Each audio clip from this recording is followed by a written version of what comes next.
கஷ்டம்.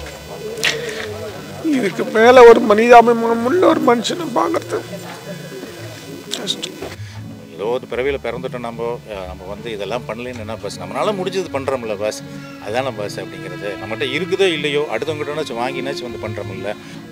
அன்றைக்கி வந்து அவ்வளோ துருன்னு மேலே ஏறி கீழே இறங்கி அந்த சாமான்லாம் எடுத்து வச்சு முடியலையோ இல்லையோ டக்குன்னு ஐடியா பண்ணி சட்டையெல்லாம் கழட்டி அந்த அளவுக்கெல்லாம் யாருமே பண்ண மாட்டாங்க. ஏழை பெண்கள் ஒரு 10 ஏழை பெண்களுக்கு அவர் தன்னோட நண்பர்கள்ட்டையும் சரி அவர் காசையும் போட்டு சரி கலெக்ட் பண்ணி 10 ஏழை பெண்களை வந்து அவர் கல்யாணம் பண்ணி கொடுத்துருக்காரு. நல்ல நடிகன், நல்ல கலைஞனை, சினிமாவுக்கும் இழப்பு, எங்களை மாதிரி நண்பர்களுக்கும் ஒரு இழப்பு தான். ஒரு நல்ல மனுஷனாக இருக்கிறது எப்படி அப்படிங்கிறது அவர்கிட்ட நான் கற்றுக்கிட்டேன் நிறையா. நம்ம சம்பாதிக்கிற பணத்தில் கொஞ்சமாச்சும் மற்றவங்களுக்கு உதவி பண்ணணும் அப்படிங்கிற ஒரு எண்ணமே எனக்கு அவர் கூட பழகினது 30 நாளில் வந்தது. என்ன சொல்கிறது, என்னமோ அவனுடைய ஆன்மா இந்த அளவில் முடிஞ்சு போச்சு.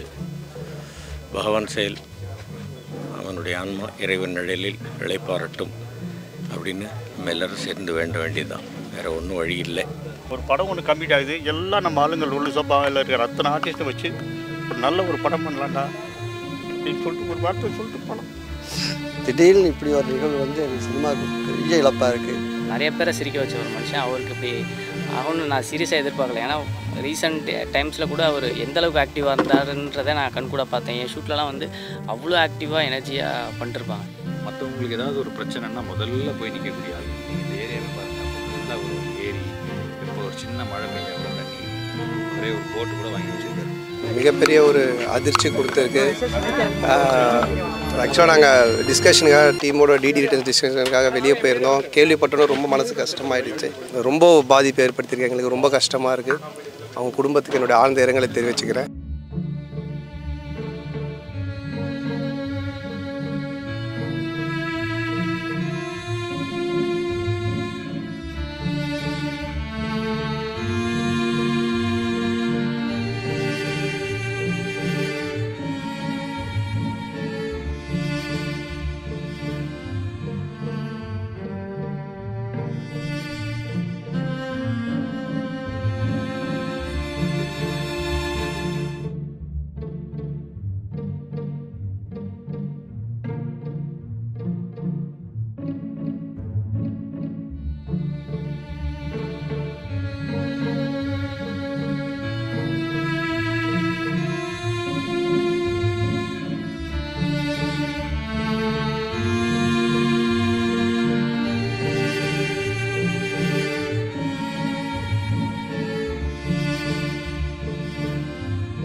ஆர்டிஸ்ட்டாக இருந்தால் மட்டும் போதாது, சம்பாதிக்கிறாப்புல தன் வீடு தனக்கு வந்து குழந்தைங்க இருக்குது அப்படிங்கிற சேர்த்து வைக்காமல் பப்ளிக்கு என்னென்ன பண்ணணும் அப்படிங்கிறது, ஏழை பசங்களுக்கு வந்து படிக்க வைக்கிறதுக்கு எல்லாம் உண்டான விஷயங்கள் பண்ணாப்புல, ஸ்கூல் ஃபீஸ் கட்டினாப்புல, ஏழை பெண்களுக்கு வந்து என்ன சொல்லுவாங்க கல்யாணம் பண்ணி வைக்கிறதாகட்டும், கொரோனா காலத்தில் ஃப்ளட்டு டைமில் எல்லாத்துலேயும் வந்து அவனால் முடிஞ்சது சொல்லும். அப்போ வந்து நான் கேட்பேன், என்ன வந்து இவ்வளோ மெனக்கடுற சேஷு அப்படிங்கிறது. பஸ் ஏதோ ஒரு பிறவியில் பிறந்துட்டோம் நம்ம வந்து இதெல்லாம் பண்ணலன்னு என்ன பஸ் நம்மளால் முடிஞ்சது பண்ணுறோம்ல பஸ் அதுதானே பஸ் அப்படிங்கிறது. நம்மகிட்ட இருக்குதோ இல்லையோ அடுத்தவங்ககிட்டனாச்சும் வாங்கினாச்சும் வந்து பண்ணுறோம்ல அப்படின்னு அந்த ஒரு தானம் தர்மம் பண்ண விஷயத்துக்காச்சும் வந்து சேஷுவை இன்னும் கொஞ்சம் நாள் வந்து வாழ வச்சிருக்கலாம்.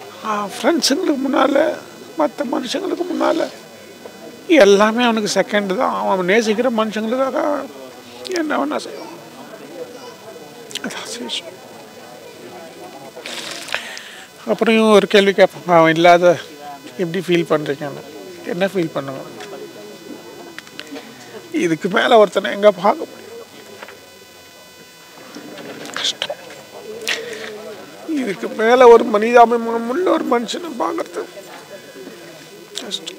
அவனை ஒரு முறை பார்த்து என்னோட மீடியா இல்லாத ஃப்ரெண்ட்ஸ் தான் அவனை ஒரு முறை பார்த்து அவங்க கூட 20 வருஷம் கழிச்சு இன்னும் ஞாபகம் வச்சுருக்காங்க.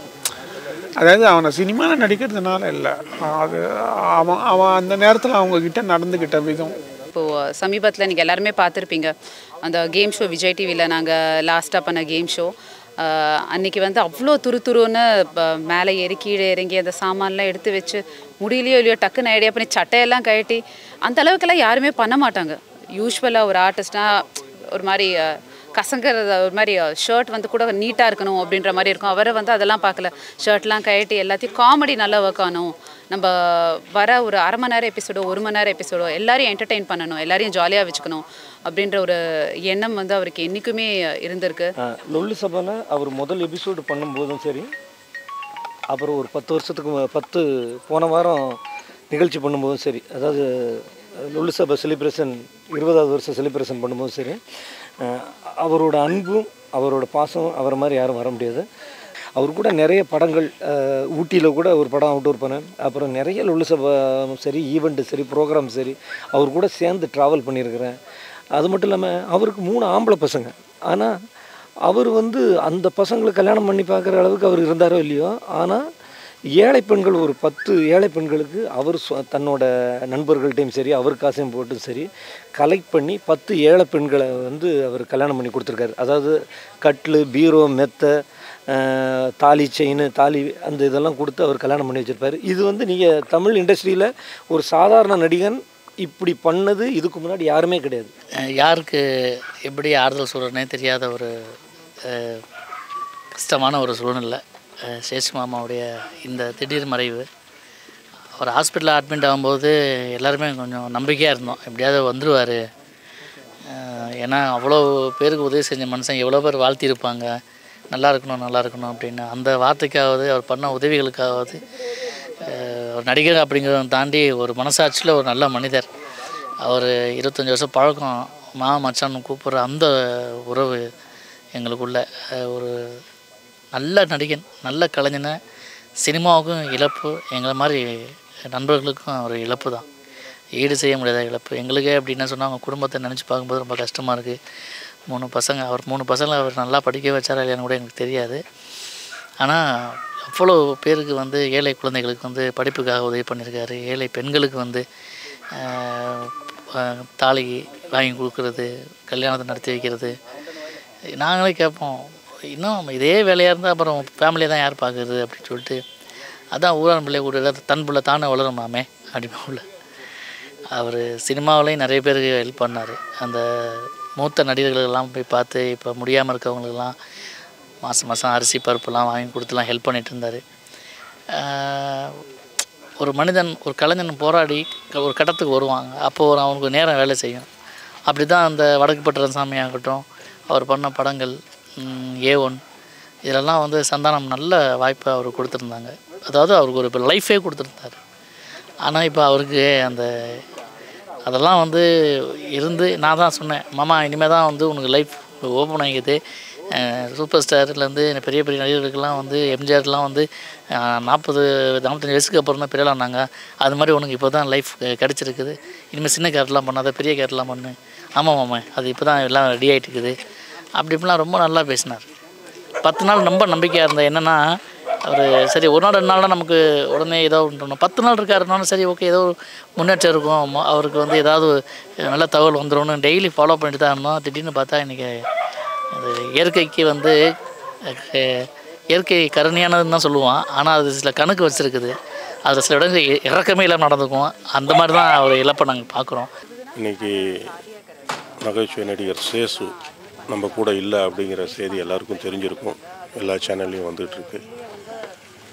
நான் இறுதி அஞ்சலி செலுத்துறதுக்காக அவர் வீட்டுக்கு வந்திருக்கிறேன். ஆக்சுவலாக சேசு யார், எப்படிப்பட்டவர், எங்கே இருந்தார், எப்படி வளர்ந்தார், எதுவுமே எனக்கு தெரியாது. அவரை திரையில் பார்த்துருக்குறேன், நேரில் பார்த்ததில் பழகினதில்லை. எனக்கு அவர் கூட பழகிறதுக்கு கிடைச்ச வாய்ப்பு வடக்குப்பட்டி ராமசாமின்ற படத்தில் தான். பொள்ளாச்சியில், உடுமலைப்பேட்டையில், பழனியில், அங்கெல்லாம் நாங்கள் ஒரு 30 நாள் கூட இருந்தோம்.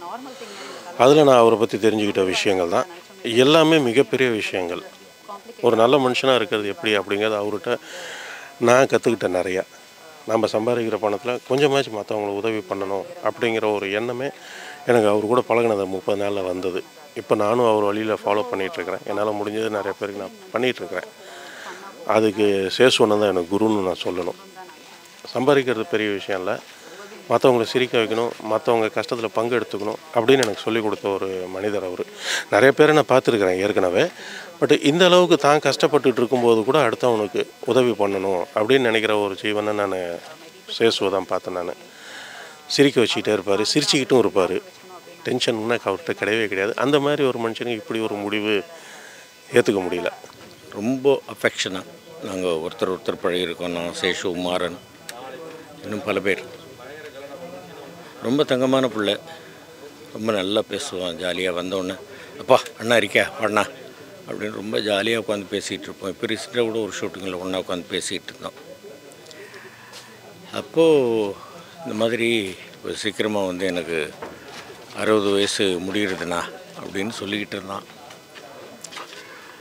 என்ன சொல்கிறது யாருக்கு? இப்போ நான் அன்றைக்கி உடம்பு முடியல அப்படின்னு கேள்விப்படும்போது காவேரி ஹாஸ்பிட்டலில் இருக்கான் அப்படின்ட்டு நான் வர்றேன்னு சொல்லும் பொழுது இதில் நண்பர்கள்லாம் சொன்னாங்க ஐசியூவில் இருக்காப்புல, நீங்கள் போனால் கூட பார்க்க முடியாது அப்படின்னாங்க. நான் இன்றைக்கி மார்னிங் வந்து மாறன்ட்ட பேசிக்கிட்டு இருந்தேன், என்ன எப்படி இருக்கான் அப்படின்னு. கொஞ்சம் கிரிட்டிக்கலாக தான் நான் இருக்கான் அப்படின்னு சொன்னாங்க.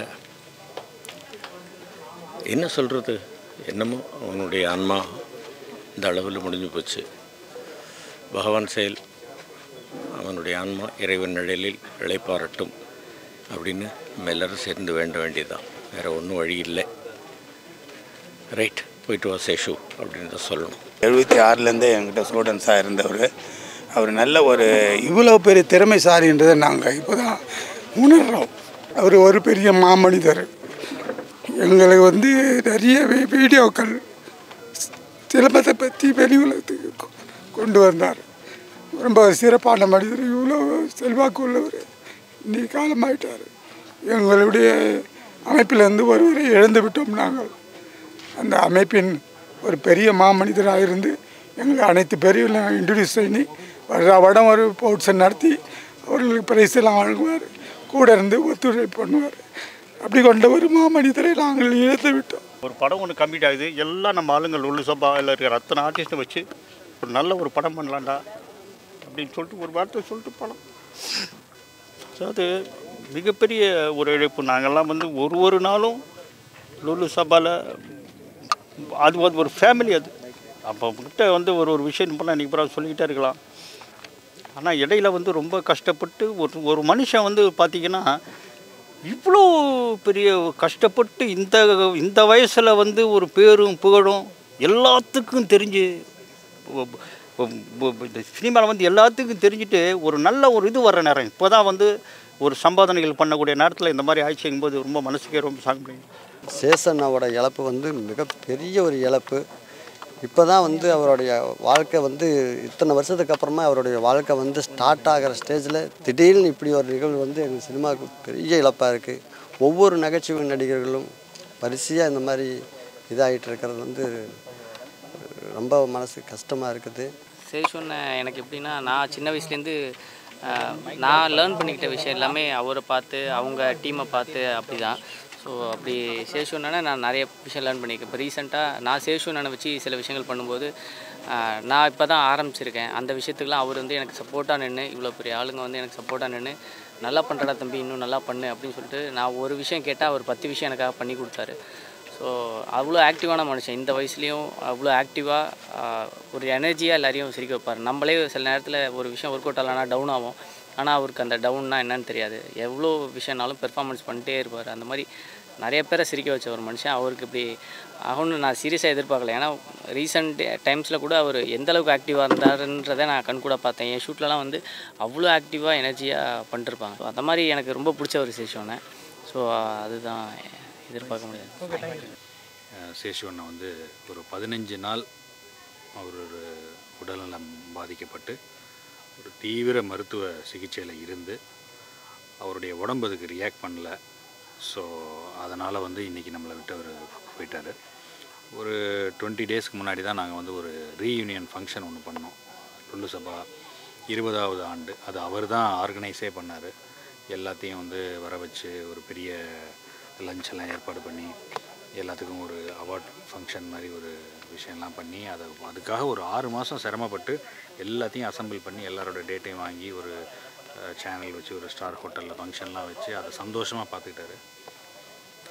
அப்போ கூட எங்களுக்கு தெரியாது அடுத்து ஒரு வாரத்தில் அவருக்கு இது மாதிரி ஒரு உடல்நலம் பாதிக்கப்படுவார் அப்படின்னு யாருமே எதிர்பார்க்கல. அவ்வளோ ஆக்டிவாக இருந்தார். எப்பயுமே மற்றவங்களுக்கு ஏதாவது ஒரு பிரச்சனைன்னா முதல்ல போய் நிற்கக்கூடிய ஆள். நீங்கள் இந்த ஏரியாவே பாருங்கள், ஃபுல்லாக வெறும் ஏரி. எப்போ ஒரு சின்ன மழை பெஞ்சால் கூட தண்ணி நிற்கும். அவரே ஒரு போட்டு கூட வாங்கி வச்சுருக்காரு. ஹெல்ப் பண்ணுறதுக்காக அந்த போட்டை எடுத்துக்கிட்டு எங்கெங்கே ட்ரஸ்ட் இருக்குது, எங்கெங்கே ஃபண்டர்ஸ் இருக்காங்களோ எல்லாத்தையும் ரீச் பண்ணி அவருடைய இனிஷியேட்டில் நிறைய மக்களுக்கு இந்த இருக்க பகுதி மக்களுக்கெல்லாம் வந்து நலத்திட்ட உதவிகள் நேரடியாக செய்கிறது. எங்கேருந்தோ ஒரு இடத்துலேருந்து ஒரு கான்ட்ரிபியூஷன் பண்ணுறதுன்றது ஒரு சில விஷயம். பட் அந்த ரிஸ்கில் உயிரை பணைய வச்சு அதை கொண்டு போய் மக்களுக்கு சேர்க்கணும்னு நினைக்கிறது இருக்கு இல்லைங்களா, அந்த ஒவ்வொரு நாளுமே அவர் தன்னுடைய உயிரை பணைய வச்சு எத்தனையோ பேருக்கு பசியாற்றிருக்காருன்னு சொல்லணும். கடைசியாக ஒரு வாரத்துக்கு முன்னாடி வரைக்கும் நாங்கள் சேர்ந்து ஒர்க் பண்ணியிருக்கோம். அந்த 20வது வருஷ செலிப்ரேஷனில் கூட ஒர்க் பண்ணியிருக்கோம். என் படம் நான் ஹீரோ நடித்த படத்தில் நடிச்சிருந்தார். ஸோ அது மாதிரி எங்களோட ட்ராவல்ன்றது வந்து இன்றைக்கி நேற்று இல்லை. வாய்ஸ் நோட்டில் அனுப்புகிற விஷயமா இருக்கட்டும், ஃபோனை பண்ணி சும்மா கலாய்க்கிறதா இருக்கட்டும், அது வந்து நம்ம மறக்கவே முடியாது. சேஷுன்றது ஒரு ஒரு ஒரு பெரிய இழப்பு தான் எங்களுக்கு. மிகப்பெரிய ஒரு அதிர்ச்சி கொடுத்துருக்கு. ஆக்சுவலாக நாங்கள் டிஸ்கஷனுக்காக டீமோட டிடி ரிட்டர்ன்ஸ் டிஸ்கஷனுக்காக வெளியே போயிருந்தோம். கேள்விப்பட்டோன்னு ரொம்ப மனசு கஷ்டமாயிடுச்சு. எதிர்பார்க்கவே இல்லை. ஏன்னா இப்போ கூட லாஸ்ட்டாக நம்ம வடக்கப்பட்டி மீட்டிங்கில் ஆடியோ ரிலீஸில் பேசும்போது கூட தொடர்ந்து எல்லா படமும் பண்ண சொல்லிகிட்டு இருந்தோம். ஸோ எங்கள் லொல்லு சபாவுடைய ஒரு எங்கள் ஃபேமிலியில் ஒரு முக்கியமான நபர் அவருடைய இந்த மரணம் வந்து ரொம்ப பாதிப்பு ஏற்படுத்தியிருக்கு. எங்களுக்கு ரொம்ப கஷ்டமாக இருக்குது. அவங்க குடும்பத்துக்கு என்னுடைய ஆழ்ந்த இரங்கலை தெரிவிச்சுக்கிறேன். இவ்வளோ மீடியா பீப்புள் நீங்கள் வந்திருக்கீங்கன்னா சேஷுவை பற்றி உங்கள் எல்லாருக்குமே தெரியும். காமெடின்னு மட்டும் இல்லை, நல்ல உள்ளம் கொண்டவர், நிறைய பேருக்கு ஹெல்ப் பண்ணியிருக்காரு. ஸோ அவருடைய ஆத்மா சாந்தி அடைய இறைவனை வேண்டிக்கிறேன்.